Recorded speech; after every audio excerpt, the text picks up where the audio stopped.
सबसे पहला मामला जब मालूनी पुलिस स्टेशन की हद के अंदर आया कि एक मुसलमान की बॉडी को अंतिम संस्कार किया गया, जिसके बाद में मुसलमानों में काफी गुस्सा एक था कि बॉडी को जलाया गया है, जिसको लेकर के लगातार सरकार के सामने कुछ जिम्मेदार लोगों ने बातचीत की और ये कहा कि ये पूरा मामला बिल्कुल गलत है शराय इस्लाम के हिसाब से। इन सभी चीजों को ध्यान में रखते हुए WHO की जो गाइडलाइंस थी वो भी बताई गई सरकार को कि जो बॉडीज को तदफीन पूरी दुनिया में किया जाता है, अगर उसी तरीके से किया जाएगा तो सबसे बेहतर चीज है, जिसको ध्यान में लेते हुए सरकार ने फौरन जो है महानगर पालिका के अधिकारियों से बात की और जो GR निकाला गया था उसे कुछ ही वक्त में रिवाइज किया गया और पूछा गया कि अगर ठीक है मुसलमान तदफीन करना चाहता है तो तदफीन कहाँ होगी। इन सारी ही चीजों को लेकर के सबसे पहला जो है बड़ा कब्रिस्तान जो कि जामा मस्जिद ट्रस्ट के अंडर में आता है, उसने ऐलान किया कि ठीक है अगर कोई भी मुंबई में बॉडीज नहीं लेगा तो हम बॉडीज लेने को तैयार है।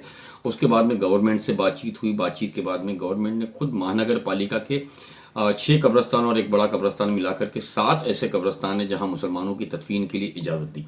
उसके बाद में सबसे बड़ी चुनौती ये थी कि आखिरकार काम कौन करेगा इन सारी चीजों को लेकर के। लोग इतने डरे हुए थे, कोई सामने आने को तैयार नहीं था। उस वक्त हमारी टीम जो है उन्होंने फैसला किया कि हम घर से निकल करके इस जिम्मेदारी में काम करेंगे। तकरीबन 200 लोगों की टीम है जो यहाँ मुंबई से लेकर के पालघर, कल्याण और तलोजा तक के जो कब्रिस्तान है उनको देखती है। अगर कोई जिम्मेदारी का काम होता है तो उनसे वो रास्ता करती है और तदफीन का काम अंजाम देती है। जो एम्बुलेंसेस थी वो लगातार सभी धर्मों की बॉडीज को ले जाती थी, तो उसके लिए वक्त लगता था, जिसके चलते बॉडीज को अस्पताल से निकाल के कब्रिस्तान तक पहुंचाना ये एक चुनौती भरा काम हुआ करता था। हालांकि हमने कई प्राइवेट एम्बुलेंसेस के जो मालिकों से उनसे बात की, लेकिन डर के मारे सबने कहा कि कोविड-19 की डेड बॉडीज को लेकर के वो अपनी गाड़ी नहीं देंगे। फिर हमने एक बार फैसला लिया कि कुछ ऐसे लोगों की तलाश किया जाए जिनके पास एम्बुलेंसेस पड़ी हो, काफी दिनों से बंद हो, चलाने वाला कोई ना हो। इन सभी चीजों का ख्याल करते हुए कुछ ऐसी एम्बुलेंसेस के मालिकों से हमारी बातचीत हुई जो पिछले कई महीनों से बंद थी। उसके बाद उसको हमने टोविंग करके जामा मस्जिद ट्रस्ट की तरफ लाया। 7 से 8 दिनों के अंदर ये एम्बुलेंसेस को हमने तैयार किया और अस्पतालों में भेजना शुरू किया।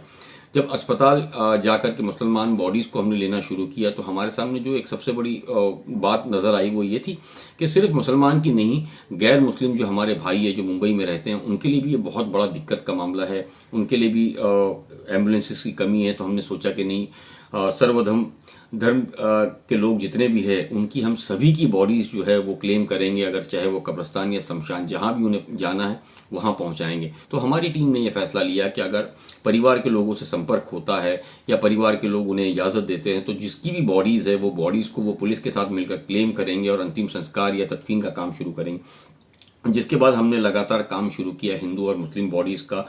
कई बार ऐसा भी हुआ कि हिंदू या मुस्लिम उनके परिवार के लोग क्वारंटाइन थे, कुछ लोगों का जो थे उनका कोई रिश्तेदार ही नहीं था, कुछ ऐसे थे जिनके घर के अंदर चुनिंदा 1 या 2 लोग थे, कुछ ऐसे भी हमारे सामने केसेस आए जिसके अंदर लोगों के पास पैसे नहीं थे। तो बड़ा कब्रिस्तान ने पूरी जिम्मेदारी निभाते हुए जिनके पास पैसे नहीं थे उनके पैसे भी पूरे अदा किए तदफीन के और या अंतिम संस्कार के। या जिन लोगों के कुछ ऐसे लोग थे जो बेचारे गांव से यहाँ काम करने आए थे, उनका कोई रिश्तेदार नहीं, कोई क्लेमर नहीं, उन बॉडी को भी गांव में लगातार नंबर निकाल के बातचीत करके उनसे वहां से NOC मंगा करके उनकी तदफीन या अंतिम संस्कार कराया गया। इस तरीके भी काम को हमने अंजाम दिया। कुल मिला के ये सारी चीजें करते करते एक जो सामने आई थी वो ये थी कि ऑक्सीजन की कमी के हिसाब से भी लोगों की मौत होती है। तो जामा मस्जिद ट्रस्ट सबसे पहले सामने आई, उसने ऑक्सीजन सिलेंडर्स का जो है संपर्क किया और लगातार सिलेंडर्स मंगा करके लोगों में फ्री बांटना शुरू किया। फिलहाल हमने ये समझ लीजिए कि मुस्लिम बॉडीज की अगर हम बात करें तो तकरीबन 450 के आसपास से ज्यादा बॉडी जो है वो तदफीन कराई है। हमारे हिंदू भाई और बहनों की बॉडी 250 से ज्यादा हमने अंतिम संस्कार कराया है।